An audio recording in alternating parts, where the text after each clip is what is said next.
Buenos días a todas y a todos y bienvenidos y bienvenidas a esta última sesión del Seminario Doctoral Paz y Valores Europeos como posible modelo de integración y progreso en un mundo global.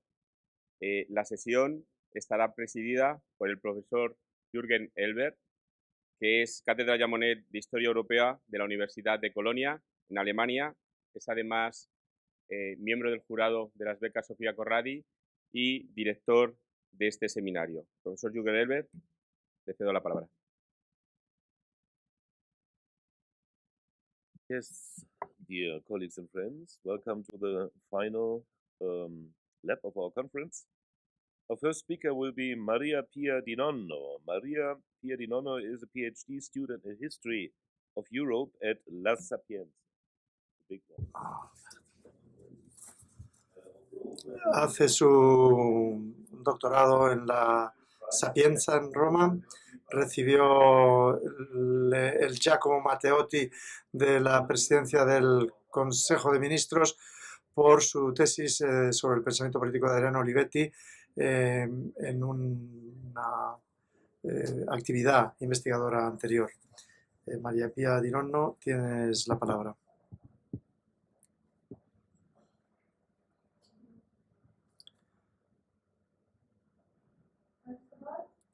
En primer lugar, quiero decir que es un honor para mí el recibir esta beca, pero también una gran responsabilidad, no solo a la Academia Europea de Justicia, sino también al Gobierno de Italia, que recibió el apoyo estas becas recibieron el apoyo del Gobierno de Italia, no solamente para reconocer a la premiada del año pasado, Sofía Corradi, sino también para homenajear a las 7 víctimas italianas del accidente del año pasado y que eran Erasmus aquí. Voy a hablar de las madres fundadoras de Europa. Dividiré mi intervención en 4 partes. En la primera parte voy a hacer una visión un poco rápida de los primeros años, después me centraré en la historia de la señora Sofía Corradi y Simone Veil, y la tercera parte será una conclusión, y al final, si tenemos tiempo, hablaré de un proyecto que estoy llevando a cabo sobre las madres fundadoras de Europa. Quería empezar mostrándoles esta imagen. Es un periódico y se publicó después de la firma de los importantes tratados de Roma, que, como saben, se organizó en la sala degli Orazzi di Curazzi en la colina del Capitolio en Roma. Lo que dice el título es una nueva esperanza para 160 millones de hombres.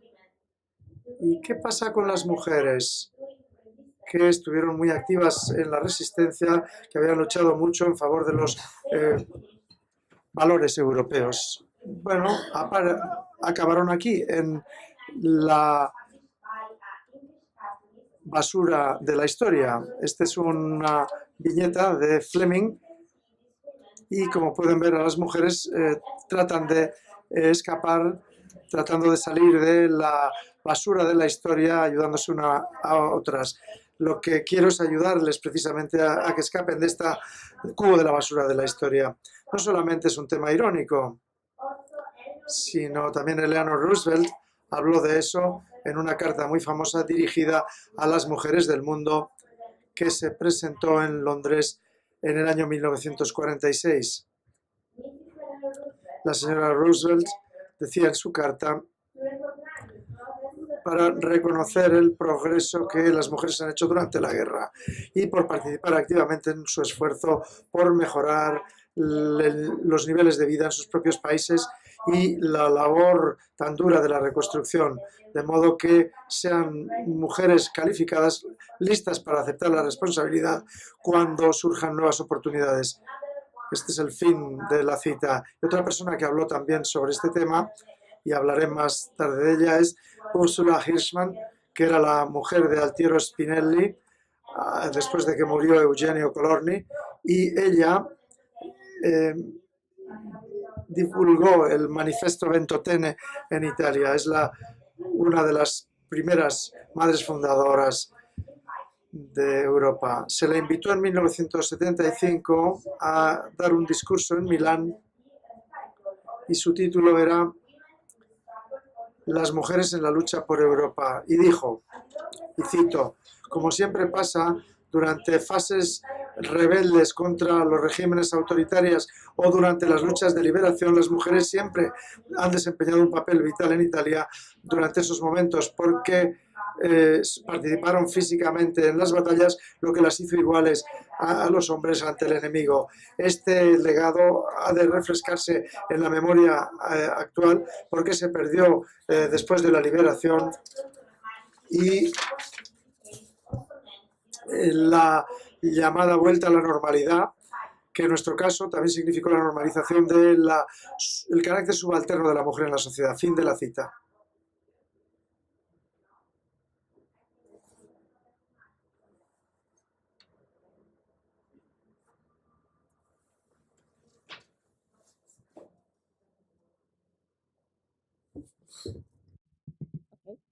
We use this. Ahora les voy a hablar de 9 figuras. La primera es Louise Weiss, que inauguró la primera reunión del Parlamento Europeo elegido por vez primera por sufragio universal en 1979. Era una periodista que viajó por toda Europa, fundó la revista L'Europe Nouvelle y también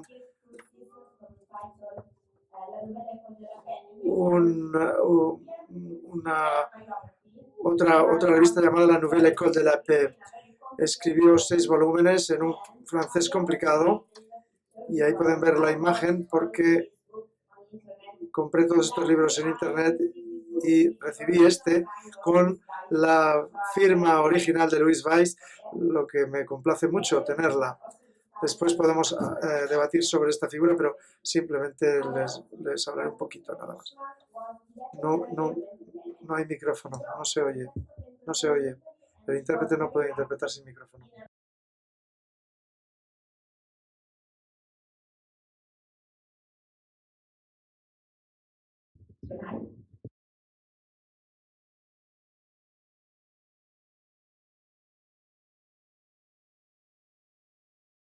They cannot listen to me. Okay, so I will talk like that.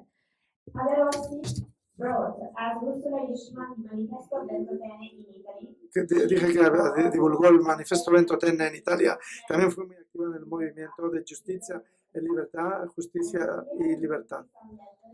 Aquí pueden ver algunas cartas que Ernesto Rossi estaba entre los autores del Manifesto Ventotene, que le escribió a ella. Y pueden ver esta carta en los archivos europeos. Como pueden ver, Ernesto Rossi le encantaba dibujar y estas cartas tienen imágenes con dibujos como estos. María de Unterrichter Gerbolino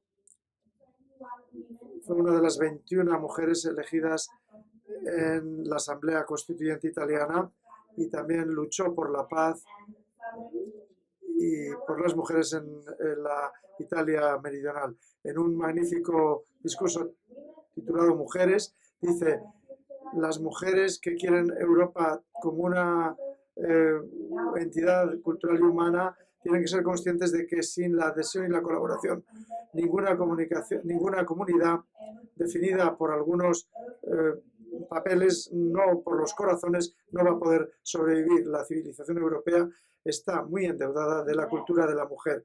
Fin de la cita. Ya he dicho algo de Ursula Hirschman, que llevó el Manifesto Ventotene en Italia y además también se encontró entre las organizadoras de la primera reunión del Movimiento Federalista Europeo. Se estableció en Milán en el año 1943 y aquí pueden ver su biografía y la otra imagen muestra a Ursula Hirschman durante la primera reunión del Grupo de Mujeres de Europa, un grupo de mujeres que quería hacer oír su voz en asuntos europeos y se estableció en el año 75. Sophie Scholl, me gusta mucho esta imagen, aun cuando ella murió cuando era muy joven, porque no pudo ver la firma de los Tratados de Roma, pero sí que luchó por crear una Europa mejor. Sí, ella divulgó un folleto sobre la paz, la Federación Europea, y por tanto creo que su testimonio, como el de otros miembros del grupo Die Weiße Rose, la rosa blanca, es un ejemplo para los europeos jóvenes. Eliana Fogel-Polsky, no sé si alguien de ustedes leyó algo sobre ella, era la que apoyó la aplicabilidad directa del artículo 119 de los Tratados de Roma sobre pago igual entre hombres y mujeres. No es muy conocida, pero hizo un gran trabajo y aquí pueden ver una imagen de ella que la tomé en la casa del sobrino de Eliane Fogel-Polsky. El año pasado fui a Bruselas para participar en un congreso y sorprendentemente uno de mis amigos vivía en un apartamento de su sobrino, así que tomé esta foto en su casa. Fausta de Zom-Lavalle fue una funcionaria de la Comisión Europea, trabajó en la Dirección General de Información y era responsable de la información sobre mujeres. Organizó muchas iniciativas y actividades. Aquí pueden ver la Mujeres de Europa, que se tradujo a todas las lenguas de la Comunidad Europea y ella hizo un gran trabajo. También ayudó con la elección de 1977, de modo que tuvo un gran papel. La última, María Fabrizia Bado el Glorioso, italiana, que murió este año, pero la prensa no estuvo muy interesada en esta noticia. Pero ella fue la primera mujer de Europa porque fue la presidenta del Comité Económico y Social antes de Simone Veil, así que tuvo un gran papel y fue una sindicalista italiana también. Ahora entramos en el tema real de esta presentación y les voy a hablar sobre Simone Veil y Sofia Corradi. ¿Por qué elegí a estas dos mujeres? Porque Sofia Corradi y Simone Veil tienen distintas experiencias de carrera, pero las dos fueron motivadas por los mismos valores. La promoción de Europa, la paz, la libertad, la democracia y también la misión de la Fundación Academia Europea de Yuste. Y las dos recibieron el premio Carlos V de la Fundación Academia Europea de Yuste. La motivación del jurado que seleccionó a Simone Veil en el año 2008 se expresó de esta manera, y cito: es una combatiente y creativa en la forma en que lleva a cabo la política.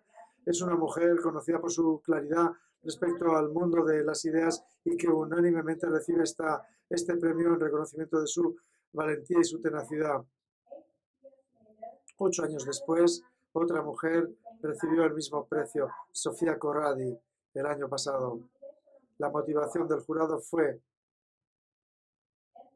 su carrera y sobre todo su gran compromiso y contribución al proceso de la integración europea mediante el diseño y la aplicación de la iniciativa Erasmus de la Unión Europea, así como su trabajo y empeño en nombre de la movilidad académica, centrándose en los estudiantes europeos jóvenes como una garantía del mañana y el futuro de Europa. Además, hay otra motivación por la que decidí hablar sobre ellas. Aquí está el motivo. Este año es un año de celebración, de aniversarios. Tuvimos el aniversario de los Tratados de Roma y también del programa Erasmus. En un lado pueden ver algunas imágenes que tomé yo, porque yo participé en la Marcha de Europa. Aquí estamos cerca del Circo Máximo y del Coliseo en Roma, y las otras imágenes son de la presentación de una carta de los Erasmus, de los estudiantes Erasmus, y yo fui coordinadora de un panel sobre las comunidades locales y el trabajo digital. Y la primera reunión de este grupo de unos 200 alumnos se organizó en Roma, en la colina capitolina, y después los estudiantes se dividieron en 6 grupos y seguimos hablando en una plataforma online. Hicimos este manifiesto que también se puede descargar, y tal vez fuera interesante que se compartiera y hacer iniciativas semejantes a lo largo y ancho de Europa. Naturalmente preparé también esta foto de la casa de la Unión Europea. Ana se refirió a este museo ya de la historia europea, pero quería mostrarles esta imagen porque durante el debate en el panel que yo coordiné, muchos estudiantes dijeron que querían más lugares físicos donde se pueda hablar y debatir sobre la historia de Europa. Las tecnologías digitales no bastan, tiene que ser también algún lugar físico. Ahora, una breve biografía de Simone Veil, y después haré otra breve también sobre Sofía Corradi. Simone Veil nació en Niza y tuvo una infancia feliz. Habla de sus memorias de armonía y de una complicidad que fueron armas para enfrentar el mundo. La alegría de vivir. Por desgracia, en marzo del año 44, aquí pueden ver una imagen que está con su madre y con su hermana Milú y su hermano más pequeño. Esto es en Niza, cuando eran pequeños. El 30 de marzo de 1944 cambió la vida porque fue detenida y se la envió al Hotel Excelsior en Niza, donde fue detenida por la Gestapo, porque estaba muy cerca de la estación. El resto de los miembros de la familia también fueron detenidos y ella sobrevivió, y también su hermana Milú, pero su hermana, su hermano, sus padres murieron. Una cosa importante es que cuando llegó a Auschwitz, inmediatamente vio el sentido de estas técnicas inhumanas y nunca olvidó esta experiencia, que también estuvo tatuada en su brazo con ese número, el 78.651. Y también cuando fue presidenta del Parlamento Europeo nunca pudo olvidar esta experiencia. Dijo en un magnífico discurso en Auschwitz en el año 2005: no bastaba con destruir nuestros cuerpos, teníamos que perder también nuestra mente y nuestra humanidad. Cuando llegábamos se nos privaba de toda identidad al hacernos el número en nuestro brazo, ya no éramos más que piezas, Stücke. Por supuesto, ya estaba a favor de la paz, de la libertad y de los derechos humanos, pero su alegría de vivir la mantuvo incluso en Auschwitz. Encontró una polaca que se llamaba Stenia, jefe del campamento, del campo, y entonces le dijo: tú eres demasiado bonita para morir aquí, te voy a tratar de salvar a ti como a tu madre y a tu hermana a otro subcampo, el de Bobrek, donde se trabajaba y se hacían piezas para la Siemens. Después fue enviada a Bergen-Belsen y allí se encontró con Stenia de nuevo. Stenia la reconoció inmediatamente y enseguida la llevó a la cocina de las SS para que pudiera sobrevivir mejor. Por desgracia, su madre murió y un mes después de la liberación,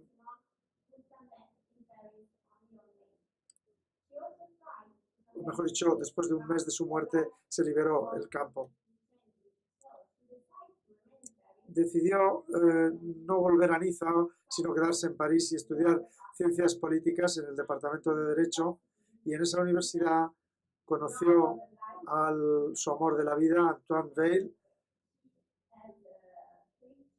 Tuvo 3 hijos con Antoine y en 1954 decidió empezar su propia carrera porque su madre le recomendó: tienes que tener una carrera para ser independiente. Su madre se había graduado en química, pero tuvo que dejar sus estudios para seguir a su marido a Niza. Y Simone nunca olvidó los consejos de su madre, así que decidió empezar su carrera. Fue magistrada, trabajó en el sector penitenciario y estuvo muy interesada naturalmente en las condiciones de los presos y particularmente de las presas. Y su marido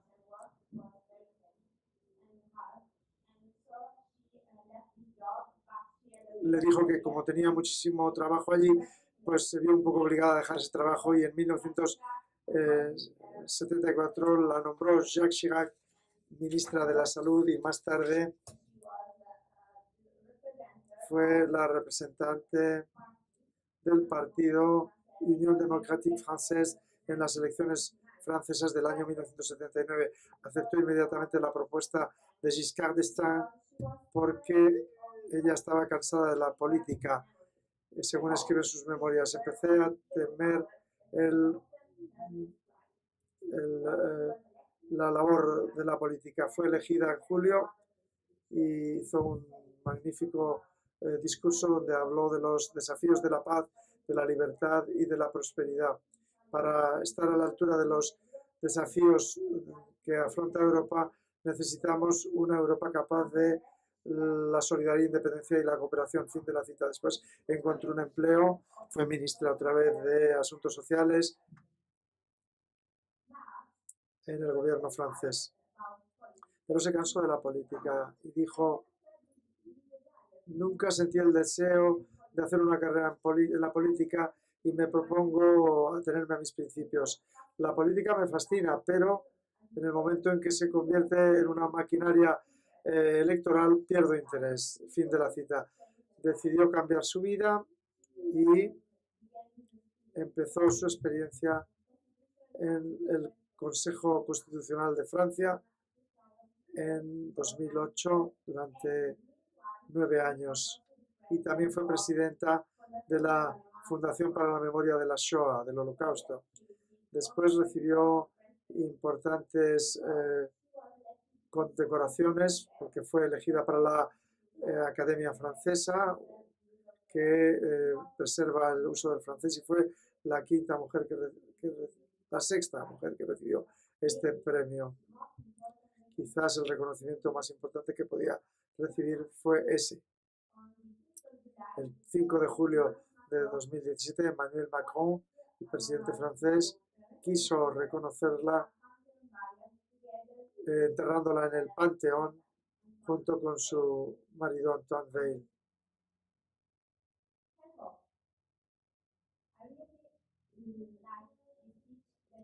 Me gustó mucho el discurso que hizo cuando recibió el premio aquí, donde dijo: hoy soy la primera mujer en recibir este premio tan prestigioso y espero que sea solamente el primer paso y que en los próximos años otras mujeres me seguirán. Cuando vuelvo a mi pasado, veo que he tenido una senda muy inusual, totalmente privilegiada. En nuestros estados democráticos muchas mujeres todavía se ven discriminadas. Me pareció como un pretexto y nunca traté de frenar mi lucha contra la discriminación de la mujer. Y en este campo hay mucho por hacer. Fin de la cita. Parte de su sueño pues se hizo realidad porque después Sofía Corradi recibió el premio Carlos V. pero parte de su sueño todavía no está completo. Todavía tenemos que seguir luchando contra la discriminación de la mujer y yo trato de hacer esto en el campo de la historia, pero naturalmente es complicado. Algunos años después, y ahora voy a hablar de Sofia Corradi, es un poco raro porque Sofía está aquí delante de mí. Por favor, callada. Aquí pueden ver algunas imágenes que están publicadas en la página web de Sofia Corradi, donde también pueden bajarse gratis un libro en inglés o en italiano, y les digo que se lo bajen. Hay una imagen de Sofia Corradi cuando era niña con su madre, María Pizzo, con su la pequeña Sofía y la pequeña Gemma y Livia.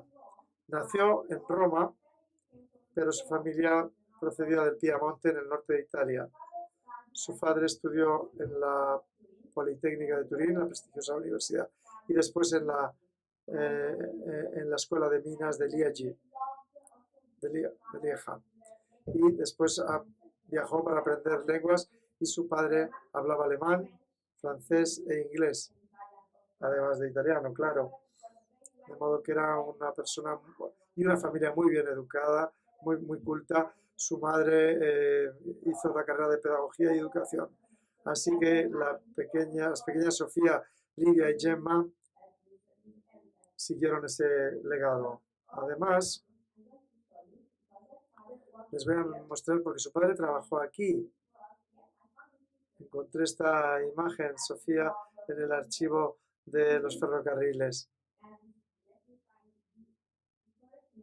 El nombre correcto era director del laboratorio para la construcción, materiales de construcción de los ferrocarriles italianos. Quería simplemente mostrarle a Sofía esta imagen. Todas las hijas querían ser médicas. También Sofía quería ser médica porque quería cuidar a la gente, pero no pudo porque en aquellos momentos había que obedecer a los padres. Y solo la última, Livia, llegó a hacer medicina. Pero Sofía cumplió su sueño porque fue catedrática de educación a lo largo de la vida y también fundó Erasmus, con lo cual realizó su sueño, y es un mensaje para todos los jóvenes y sobre todo para los que estamos aquí presentes. Estudió en la Sapienza, en la Facultad de Derecho, y recibió en 1957 una beca Fulbright. Sofía, junto con su hermana Gemma, decidieron solicitar esta beca. Y cuando le comunicaron esta noticia a los padres dijeron: no vais a ir a los Estados Unidos, solo si los dos obtenéis la beca. Así que perdieron la esperanza y decidieron hablar directamente con la señora Cipriana Scelba, que la pueden ver ahí, que era la directora de la Comisión Italiano-Americana para las becas Fulbright. Fueron a hablar con ella. Ella las escuchó atentamente y obtuvieron las dos las becas. Sofía no recibió la beca completa, pero recibió otra adicional de la Universidad de Columbia, así que las dos pudieron ir a los Estados Unidos. Cuando Sofía volvió a Italia, como ya saben muy bien, tuvo un gran problema con la universidad, y aquí se puede leer lo que escribe en su libro. Su petición no solamente fue rechazada, sino que se la trató con cierto desprecio y su petición se consideró como una locura. Su reflexión posterior sobre el tema y su conciencia muestra cuán profundamente y positivamente la vida en el extranjero puede influir y cómo tiene el impacto. Y ella estaba convencida de que esto había que ponerlo a disposición de todos los estudiantes. Otra experiencia muy importante de Sofía fue esta. se ganó la competición mundial 9ª de la Federación Internacional de Mujeres Profesionales y de Negocios y participó como jefa de la delegación en las Naciones Unidas. Presentó una solicitud para ser participante solo, pero en realidad la habían nombrado jefa de esa delegación, donde conoció a mucha gente importante y aprendió negociación diplomática. Ruggero Orlando la ayudó mucho y sobre todo Miss Patterson, la señora Patterson, que era una sindicalista que le recomendó a Sofía que lo hiciera con la conversación. Cuando fue consultora de la Asociación de los Rectores Italianos, la conferencia de rectores actual, obtuvo lo que ella quería, porque tenía esta experiencia. Sabía que también personas que no tenían mucho poder pueden tener un impacto. Así que este es un consejo para todos nosotros.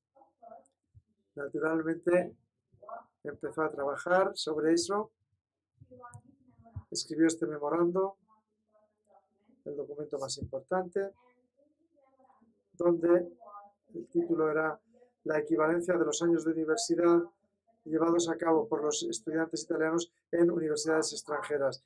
Hablaba del concepto de la convalidación y les diré después la diferencia entre equivalencia y convalidación.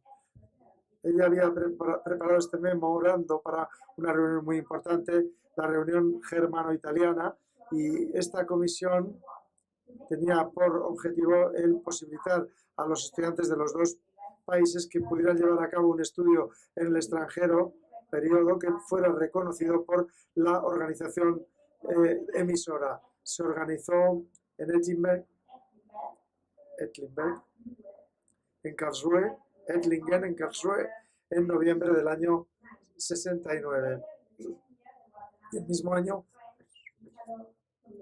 hubo otra reunión de la Comisión Franco-Italiana.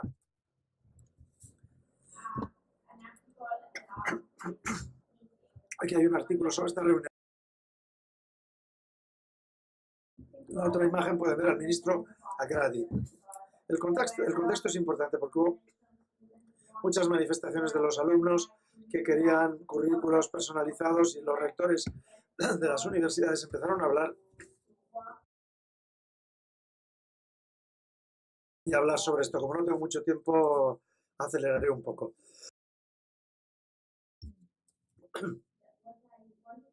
Lo que quería decirles es que, como podemos ver aquí, el Erasmus representa un punto muy importante y su éxito fue la cooperación y la colaboración a nivel vertical y horizontal. De hecho, fue un proceso de abajo arriba, lo que es importante. Hay una diferencia entre la equivalencia y la convalidación. La equivalencia es un proceso que empieza desde el Estado, mientras que la convalidación empieza desde la universidad. Pero Sofía nos dijo el primer día, pero también nos lo ha dicho Edith, que había distintos tipos de movilidad. Por ejemplo, la de la UNESCO, el Consejo de Europa, ya prepararon algunos acuerdos sobre esto, pero no tuvieron éxito porque era desde arriba abajo.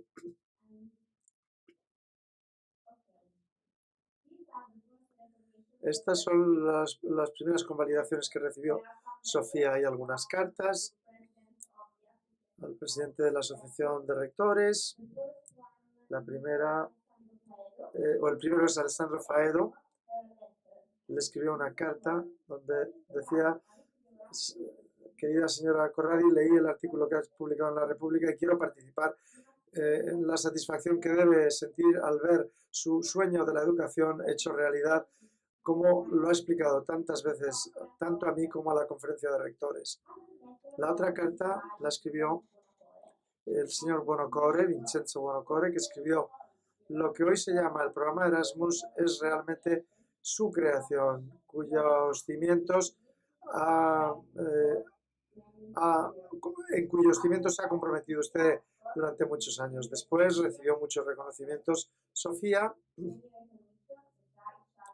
el premio Carlos V, el Alfonso el Sabio, el comendador del mérito de la República Italiana, un mérito extraordinario, pero creo que su mayor alegría es estar aquí con nosotros hoy. Y además, en marzo se la invitó a hablar en la reunión del presidente del Parlamento Europeo por la celebración de los Tratados de Roma y del Erasmus. La idea se me ocurrió cuando estaba en la Universidad de Columbia en Nueva York y se me rechazó muy brutalmente los créditos que había conseguido con mi máster en Derecho Comparado. Cuando uno es joven, uno quiere cambiar el mundo, y desde entonces me di cuenta de que un año en el extranjero me había beneficiado tanto que quería dar la misma oportunidad a muchos otros jóvenes.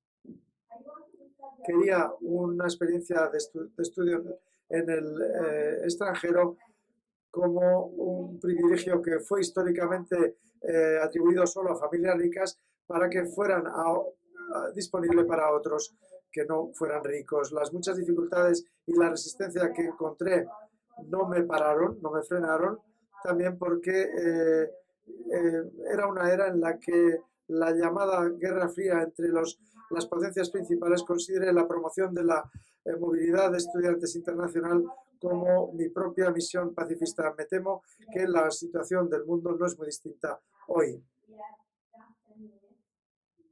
Me quedan solo 10 minutos, tengo algunas imágenes, voy a verlas muy rápidamente para llegar a unas conclusiones, porque esta historia no está terminada y quería pedir la ayuda de los colegas porque necesitamos un compromiso conjunto y seguir con esta investigación. Necesito vuestra ayuda porque yo sola no la puedo hacer. Hay un hilo que conecta muchas iniciativas de las mujeres. Por ejemplo, la iniciativa de las Naciones Unidas y la de la Unión Europea. Por ejemplo, hablé de la carta de Eleanor Roosevelt,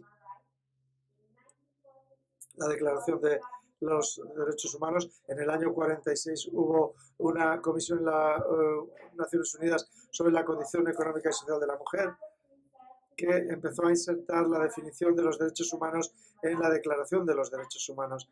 En el año 75 fue el Año Internacional de la Mujer, que fue seguido por una década, el Decenio de la Mujer, y en el mismo periodo la institución europea trabajó mucho, y voy a decirles solo algunos aspectos. Por ejemplo, Ursula Eichmann organizó la reunión Mujeres por Europa, y después la Comisión Europea organizó un congreso para debatir cómo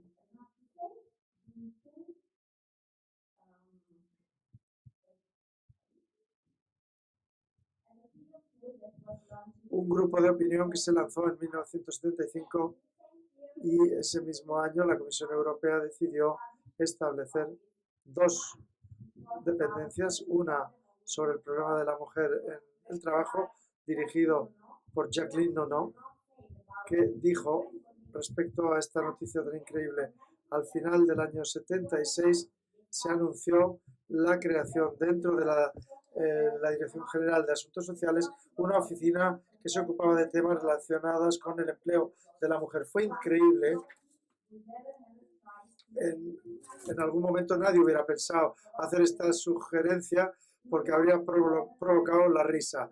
Nadie se habría atrevido a hacer algo de este tipo. Al mismo tiempo se estableció otra oficina muy importante dirigida por Fausta de Zom-Lavalle, que tenía que ver con información para la mujer. Fausta de Zom-Lavalle hizo mucho con las mujeres, por las mujeres de Europa, y en particular el primer número de mujeres, el primer número de la revista Women for Europe en 1977 se decía que iba a ser el año siguiente el de las elecciones europeas en donde las mujeres tendrían voz. se estableció las mujeres su votación por europea y una joven flamenca fue la ganadora de ese proyecto. Después hubo muchas directivas en el Parlamento Europeo, etcétera, pero lo que quería mostrarles es que hay una conexión entre todas estas iniciativas. Realmente hay un hilo conductor. Si ven a las mujeres fundadoras de Europa de los comienzos, encontrarán a todas ellas. Ya les dije, esta es una historia no terminada, inacabada, pero quiero concluir esta parte leyendo lo que Ursula Hirschman dijo. Un llamamiento en la reunión de la que hablé, las mujeres para Europa o pro Europa. Y decía, ¿por qué las mujeres en un periodo tan difícil para nuestro futuro ha llegado el momento de que la mujer haga su voz oída y asumir su responsabilidad? La mujer no puede seguir engañándose. Lo que la mujer conquistó no es irreversible. Es necesario que participen activamente en pro de una integración europea real. Tienen que llegar en este sector, como en otros muchos, una influencia que se corresponda con su importancia numérica y los papeles que quieren desempeñar en una sociedad que deberían ser o que quiera ser democrática y igualitaria. Con esta declaración termino. Hubo una presentación que presenté en la Sapienza, está en inglés y en italiano, y pueden encontrar toda la información sobre la conferencia en el website. Ahí están. También trataré de mejorarla de inglés, la italiana está mejor. También presenté este pequeño libro, Europa, las madres fundadoras de Italia, de Europa, que está en italiano y en inglés. Estos son algunos paneles de la exposición. Se pueden bajar de la página web gratis. Y esta es la exposición que está viajando por toda Italia y espero que en el futuro también gire por otros lugares de Europa. Aquí ven algunas imágenes. Se inauguró en la Cámara de los Diputados italiana con el presidente del Consejo de Ministros italiano delante, y la llevé a algunas escuelas, por ejemplo la escuela Palombini en Roma y en una escuela en Milán también. Ya estoy terminando. Esta es una entrevista que hice con Sofía en 2015, que es parte de este libro. No voy a leerlo, lo que escribí aquí, pero simplemente quiero darle las gracias a Sofía porque para mí es una especie de señora Patterson. Y también tengo un regalo para todos ustedes con una copia de la entrevista que está en italiano, pero creo que también se podrá traducir. También tengo un regalo para los profesores con el libro de las madres fundadoras de Europa. Y ahí tendrán mi tarjeta de visita para seguir en contacto. Con esto cierro dándoles las gracias y estoy a la espera de sus sugerencias y sus ideas. Quiero señalar que esta es una tarea inacabada. Necesito su ayuda, así que si quieren decirme algo más sobre las madres fundadoras de Europa, si quieren traducir la página web, etcétera, con mucho gusto seguiré con esta investigación. Con esto termino. Gracias. 3 minutes. Sorry for my Italian English, but I have to. Perdón por mi inglés italianizado.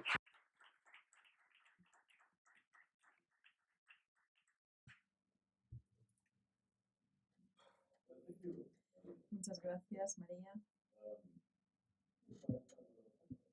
Lleva mucho esfuerzo.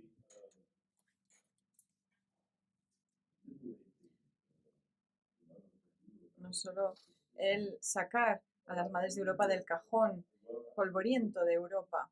Creo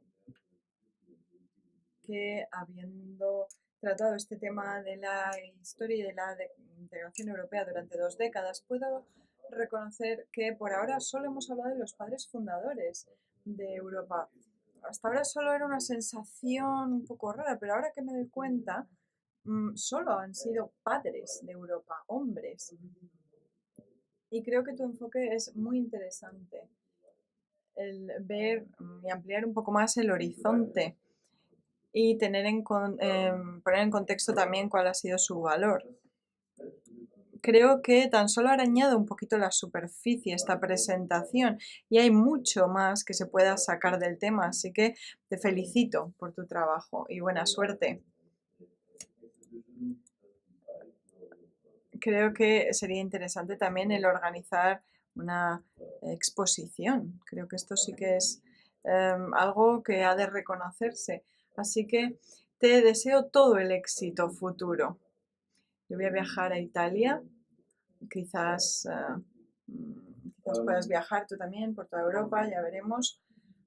Queda abierto el turno de preguntas por si tienen algún comentario que hacer.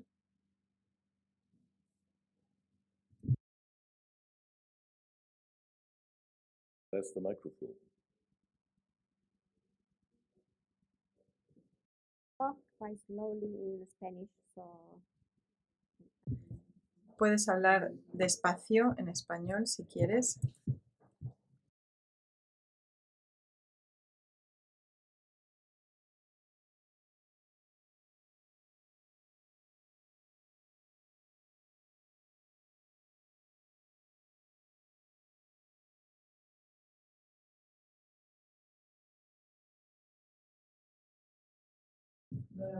De verdad por tu contribución. En nombre de las mujeres, como persona, como compañera de las becas, de verdad, o sea, ha sido un placer escucharte. Porque, bueno, le has dado luz a una parte de la historia que muchas veces está en la sombra, ¿no? Que son las mujeres, y se agradece, o sea, de verdad. Yo que estoy hasta emocionada y todo porque tenemos también aquí presente a Sofía y es todo como un ambiente muy emotivo. Tengo una pregunta para ti, no te preocupes, cuando todavía veo en las noticias reuniones del Consejo de la Unión Europea, diferentes instituciones, todavía veo mucho traje de chaqueta negro. mucho. Traje de suits, black suits, for men. ¿Sí? Entonces, creo que aún falta mucho por hacer para incluir a las mujeres en las instituciones europeas, aunque tenemos un buen ejemplo con Merkel o digo políticamente, ¿no? Aparte de Sofía y de Simone Veil, etc. Entonces, la pregunta concreta es si crees que ese proceso de integración más profunda de las mujeres en la política europea se debe hacer de arriba a abajo, o sea, de la Unión Europea a los Estados miembros, o crees que es de los Estados miembros los que tienen que consolidar más la integración femenina y que de esa manera suba a la Unión Europea? O sea, si es un proceso de abajo arriba o de arriba abajo. ¿Cuál crees que es la mejor opción? Gracias.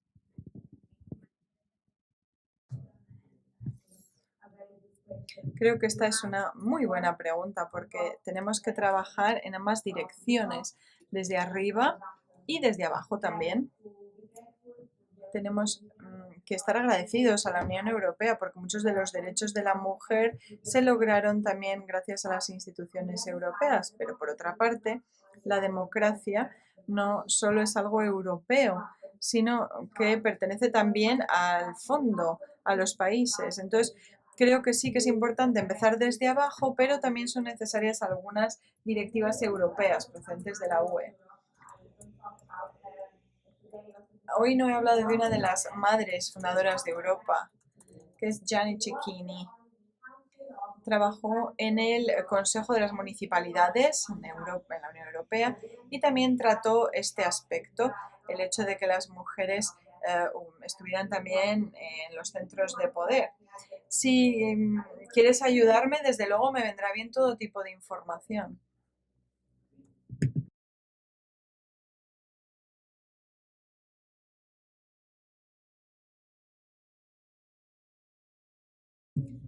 Tengo una pregunta muy, muy breve, porque me gustaría darle las gracias primero por la presentación. Teóricamente, ¿Cuál ha sido el enfoque que has adoptado? Es un tema muy importante en la literatura. ¿Ha sido un estudio de género, estudio femenino? ¿Quieres decir qué tipo de documentos he utilizado? No, desde un punto de vista teórico, ¿cómo has enfocado tu estudio? Es decir, ¿ha sido un estudio de las mujeres? Es decir, la metodología, ¿qué tipo de documentos has utilizado? ¿Qué tipo de técnicas? ¿Cómo has analizado los documentos? Porque has hablado de entrevistas, de visitas. Lo pregunto porque son muchos documentos, muchas cosas.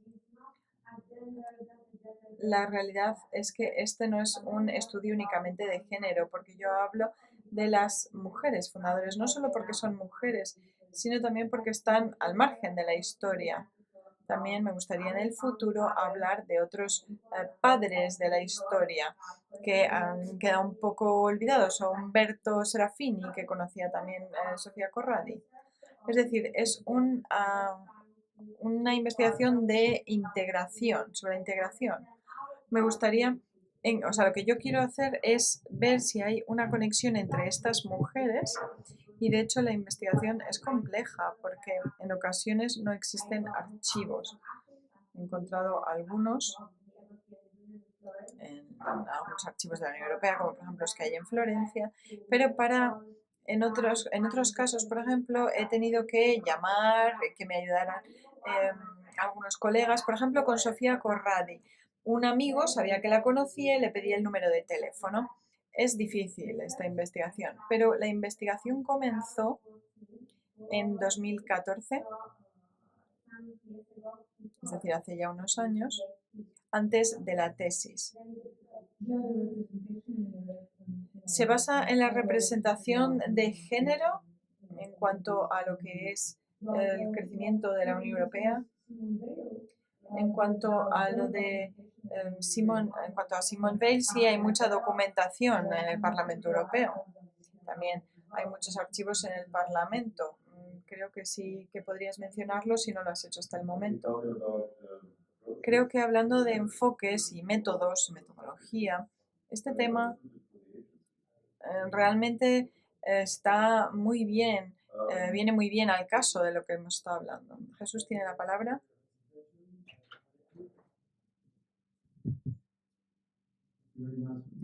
Gracias, María Pía, por tu presentación.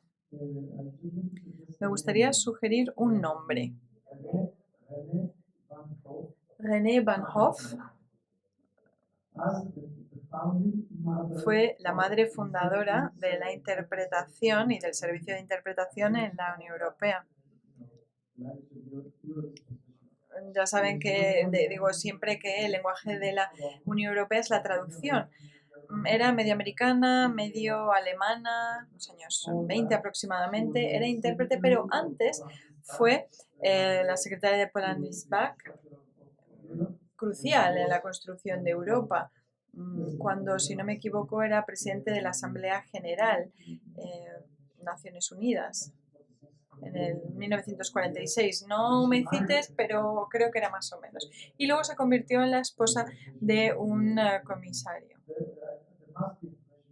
Creo que tiene que haber información sobre esta persona, sigue estando viva, seguro que puedes entrevistarla. Hay diversas entrevistas a esta persona en YouTube.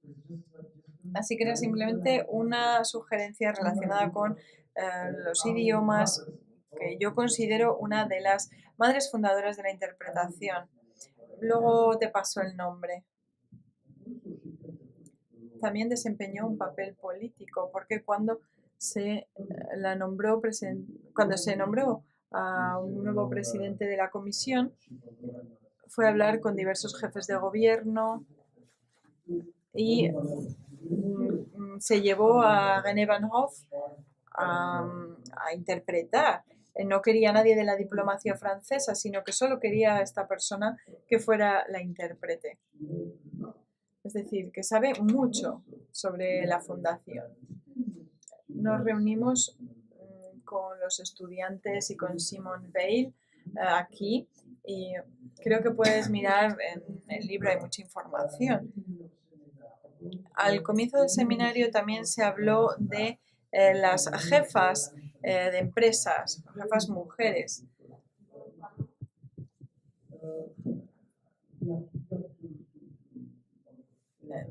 No recuerdo ahora mismo el nombre, pero esta mujer estaba relacionada con Pascal Lamy.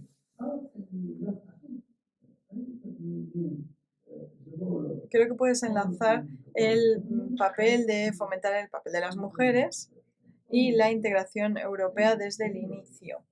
Creo que sí que hay vínculos. Para cada uno quizás es diferente, pero existen las vidas, las trayectorias de esas mujeres y creo que puedes llegar hasta ese punto de enlazar ambos temas. Sí, creo que para responder a esta pregunta ya Úrsula Hirschman dio la respuesta que no he citado, pero era una descripción de las mujeres de Europa. El grupo de las mujeres para Europa está formado por mujeres de 9 Estados miembros y de las comunidades convencidas de la necesidad de que las mujeres vayan más allá de sus propias responsabilidades y también afecta a nivel europeo. Sabemos que ya tiene una cierta idea de Europa porque se está construyendo esta idea y no queremos que se nos excluya de este concepto y de su elaboración. Y lo más importante es que hacer Europa, lo más importante es definir la Europa que queremos. Tiene que tenerse en cuenta la perspectiva del nacionalismo, que es conservador, y creo que el nacionalismo y la visión patriarcal es clave para percibir cuál es el vínculo entre las mujeres, democracia y la Unión Europea. Es decir, también tenemos que cambiar el modo en que construimos la democracia. Debería ser desde abajo hacia arriba y de arriba hacia abajo. Así que creo que es importante encontrar lo que decía, ese vínculo entre las mujeres y la integración de Europa. Sí, pero hay que hacer el trabajo con cada una de las mujeres. Porque probablemente este ejemplo que me has dado no sea el mismo. Y Simone Veil, por ejemplo, tuvo un momento muy difícil cuando la echaron por estar embarazada. Por el tema de la ley del aborto, fue algo que le afectó mucho. Y por tanto